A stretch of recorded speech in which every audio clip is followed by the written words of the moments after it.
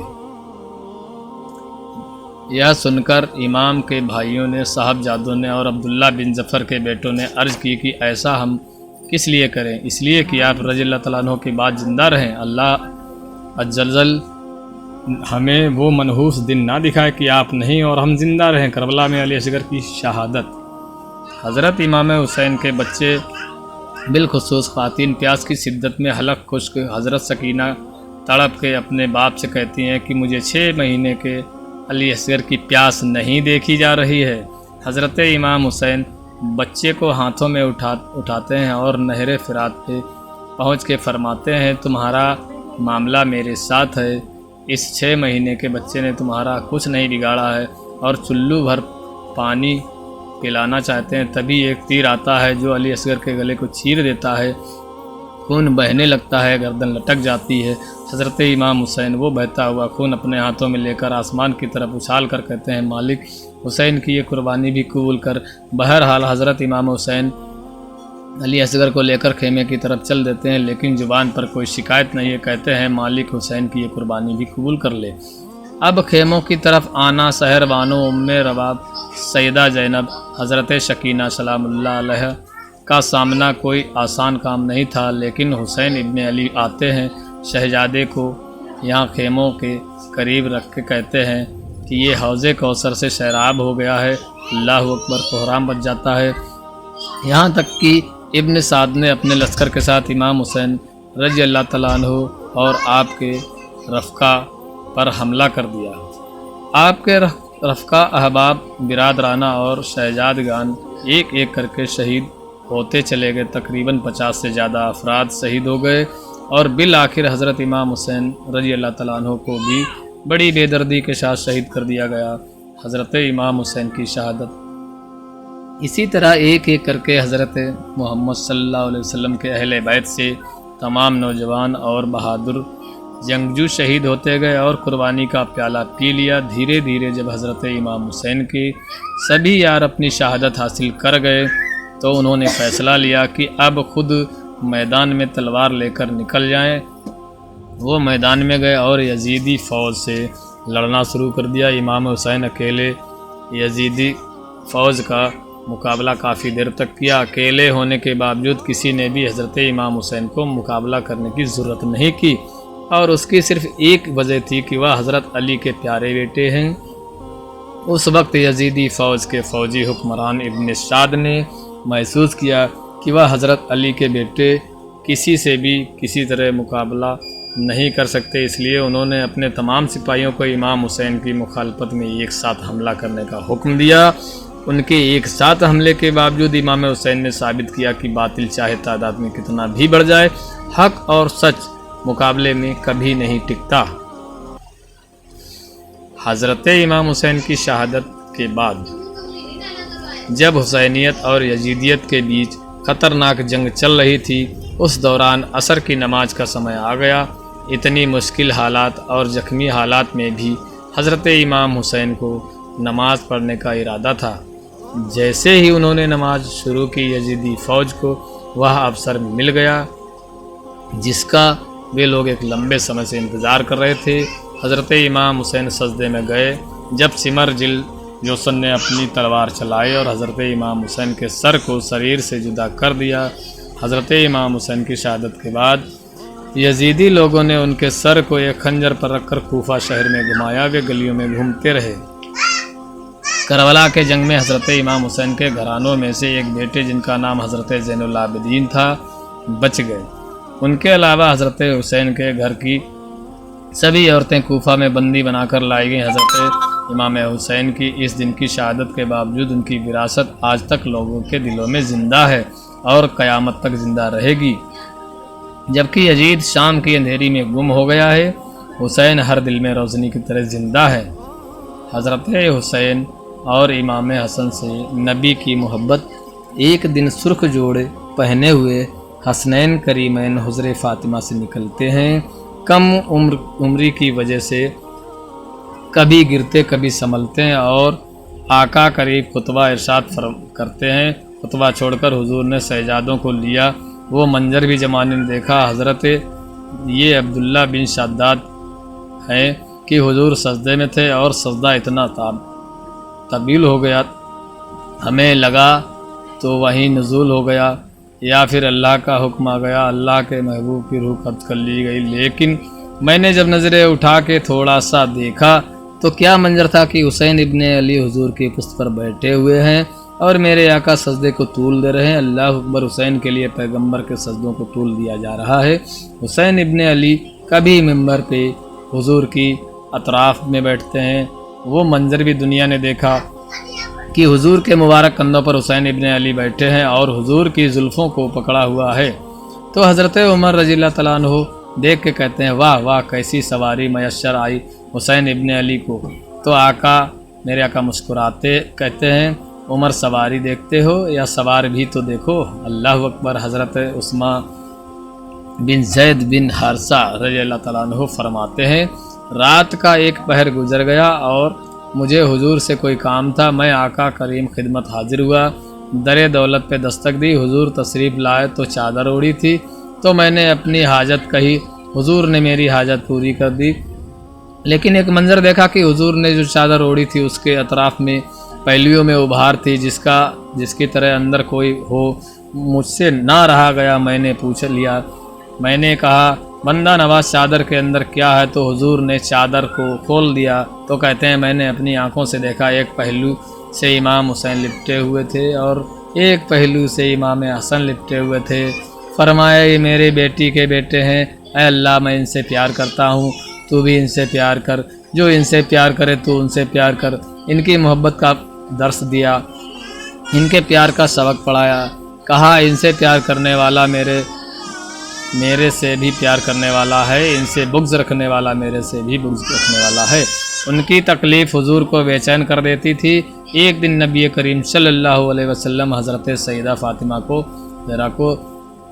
گھر سے قریب سے گزرے تو حضرت امام حسین کے رونے کی آواز آ رہی تھی۔ تو آپ کریم صلی اللہ علیہ وسلم فاطمہ سے حسین کو چپ کرواؤ، تو جانتی نہیں حسین کا رونا مجھے دکھ دیتا ہے۔ حسین ابن علی کو حضور رونے نہیں دیتے تھے، ان کو دکھی نہیں ہونے دیتے تھے۔ کیونکہ رسول اللہ صلی اللہ علیہ وسلم جانتے تھے کہ یہ کتنے دکھ سہے گا، کتنی تکلیف سے گزرے گا اور کتنے مصائب سہے گا۔ آخر کار یزید بن معاویہ ابو خالد امی بیوہ بدبخت شخص ہے جس کی پیشانی پر اہل بیت کرام علیہم اللہ رضوان کے بے گناہ قتل کا سیاہ داغ ہے۔ یہی وہ شخص ہے جس پر ہر زمانے میں پوری دنیا اسلام ملامت کرتی رہی ہے اور قیامت تک اس کا نام حقارت سے لیا جائے گا۔ السلام علیکم، آپ سب کا تہہ دل سے استقبال کرتا ہوں۔ اگر آپ بھی قرآن حدیث کی اسلامک واقعات اور مختلف دعاؤں کے بارے میں جاننا اور سیکھنا چاہتے ہیں تو ایک دم صحیح جگہ پر آئے ہیں۔ ہم روز اسلام سے جڑی جانکاریاں آسان بھاشا اور ہندی اردو میں آپ لوگوں کے لیے پاس پہنچانے کی کوشش کر رہے ہیں۔ شکریہ۔